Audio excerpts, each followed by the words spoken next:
Mettez Poutine en prison, liberté pour l'Ukraine. Mettez en place une zone d'exclusion aérienne. Tout ce que nous voulons, c'est l'amour, la paix et vareniki, notre plat traditionnel. Une marée jaune et bleue aux couleurs de l'Ukraine défile dans les rues de la capitale. Certains sont venus en famille. C'est le cas de Jonathan qui est marié à une Ukrainienne.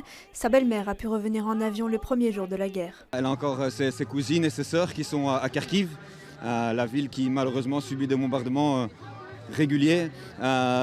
Donc maintenant on espère qu'ils vont réussir à partir plus vers l'ouest, quitte à venir sur l'Europe tant que la guerre s'arrête, quoi. Leur fille Shumaria a 16 ans, cela fait 4 ans qu'elle a quitté l'Ukraine. Ses amis sont toujours présents là-bas. Je parle avec eux et ils vivent sous terre avec les familles, avec leurs petits frères, les petites sœurs et ils n'ont rien à manger, ils ont peur tous les jours, ils ne savent pas dormir et ils n'ont pas de l'école.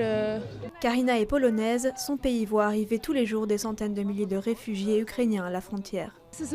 C'est une guerre au pas de ma porte. Ces gens meurent car ils voudraient faire partie de l'Union européenne. Ils meurent parce qu'ils voudraient avoir la liberté et ils voudraient faire partie d'un monde libre basé sur la démocratie et la coopération entre les nations.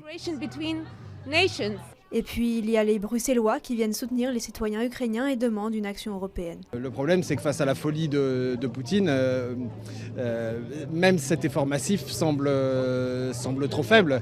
Là, à l'heure où on est en train de parler, Mariupol est sous les bombes, un bombardement se prépare sur Odessa. Je pense qu'il serait une toute bonne chose qu'à partir d'un moment, un pays essaye d'intégrer l'Europe, on devrait au moins lui proposer déjà une sécurité, le temps que les négociations se déroulent, qu'elles aboutissent ou qu'elles n'aboutissent pas, mais au moins ils sont en sécurité et le temps est derrière nous. Ce qui est sûr, c'est que les manifestants continueront à soutenir l'Ukraine et à se mobiliser pour demander la paix.